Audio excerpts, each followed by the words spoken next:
ഇനി എനിക്ക് ധൈര്യമായി സജസ്റ്റ് ചെയ്യാം. നേത്ര സംരക്ഷണത്തിന് നമ്മുടെ Ahalya. Ahalya foundation eye hospital, കേരളത്തിൽ എല്ലായിടത്തും. വിളയൂർ UP സ്കൂൾ പുഴ റോഡ് നവീകരിച്ച് ഗതാഗതത്തിനായി തുറന്നുകൊടുത്തു. പട്ടാമ്പി MLA മുഹമ്മദ് മുഹസിൻ റോഡിന്റെ ഉദ്ഘാടനം നിർവഹിച്ചു. വിളയൂർ ഗ്രാമപഞ്ചായത്ത് വാർഡ് 5-ൽ 10 ലക്ഷം രൂപ വകയിരുത്തി വിളയൂർ UP സ്കൂൾ പുഴ റോഡ് പൂർണ്ണമായും 2 ഘട്ടങ്ങളിലായി കട്ടവിരിച്ച് റോഡ് പണി പൂർത്തിയാക്കി ഗതാഗതത്തിനായി തുറന്നുകൊടുത്തു. പട്ടാമ്പി MLA മുഹമ്മദ് മുഹസിൻ റോഡിന്റെ ഉദ്ഘാടനം നിർവഹിച്ചു. ഗ്രാമപഞ്ചായത്തിന് പരിമിതമായ ഫണ്ടാണുള്ളതെങ്കിലും പരമാവധി എല്ലായിടത്തും ഫണ്ടെത്തിക്കാനുള്ള ശ്രമം നടത്തിയിട്ടുണ്ട്. ഇവിടെ ഈ ഫണ്ട് ഗ്രാമപഞ്ചായത്താണ് വെച്ചിട്ടുള്ളത്.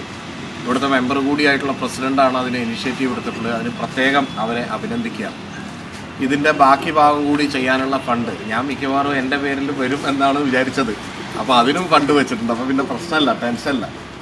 അപ്പോൾ അതും കൂടെ അതിൽ പൂർത്തീകരിക്കും. വികസന പ്രവർത്തനങ്ങൾ നമുക്കറിയാം, മുമ്പെങ്ങുമില്ലാത്ത വിധം എല്ലാ പ്രദേശങ്ങളിലേക്കും എല്ലാ വിഭാഗം ആളുകളിലേക്കും എത്തിക്കാനുള്ള ശ്രമം നടത്തിയിട്ടുണ്ട്.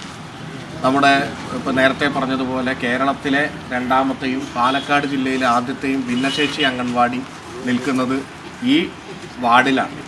MLA ഫണ്ട് കൂടി ലഭ്യമാക്കിക്കൊണ്ടാണ് അത് യാഥാർത്ഥ്യമാക്കിയിട്ടുള്ളത്. ഇനി കേരളത്തിലെ ഏറ്റവും വലിയ മറ്റൊരു ബഡ്സ് സ്കൂൾ വരുന്നതും നമ്മുടെ ഗ്രാമപഞ്ചായത്തിലാണ് എന്നതിൽ സംശയമില്ല. ഇന്നലെ ബഹുമാനപ്പെട്ട മുഖ്യമന്ത്രി ഒരു സ്മാർട്ട് അംഗൻവാടി, വളരെ മാതൃകയായിട്ടുള്ള ഇനി വരാൻ പോകുന്ന അംഗൻവാടികൾ എങ്ങനെയാവണം എന്നുള്ളത് കാണിക്കുന്ന ഒരു അംഗൻവാടിയാണ് ഉദയവരം അംഗൻവാടി, ക്രഷ് സൗകര്യം അടക്കമുള്ള അംഗൻവാടി ഉദ്ഘാടനം ചെയ്തത്. വിളയൂർ ഗ്രാമപഞ്ചായത്ത് പ്രസിഡന്റ് ബേബി ഗിരിജ അധ്യക്ഷത വഹിച്ചു.